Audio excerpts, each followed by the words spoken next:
ते इंशाअल्लाह ताला थोड़े तावन नाल ये जनाजा गा इंशाअल्लाह ताला असी जल्दी तो जल्दी इनू मुकम्मल करांगे। इसकी बहुत अच्छी जरूरत सी, एडा साडा अच्छा शहर है ते इत्थे जनाजा गा है ही कोई नहीं।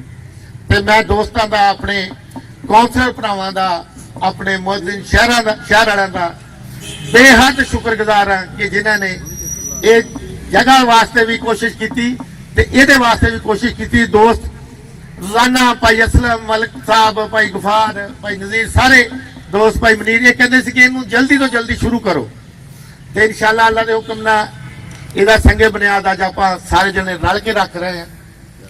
माशाल्लाह आप एक बहुत अच्छे काम के लिए ये आज का प्रोग्राम किया है।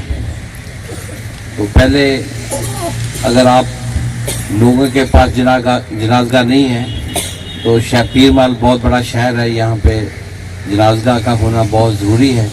तो मुझे खुशी है और मैं आपको मुबारकबाद देता हूँ कि आप यहाँ पे एक जनाजगा बनाने जा रहे हैं। तो मैं बहुत मशकूर हूँ आप भाइयों का, आपने मुझे यहाँ पे दावत दी। तो मैं अपनी तरफ से इस जनाजा के लिए 1 लाख रुपए का ऐलान करता हूँ। बहुत बहुत शुक्रिया।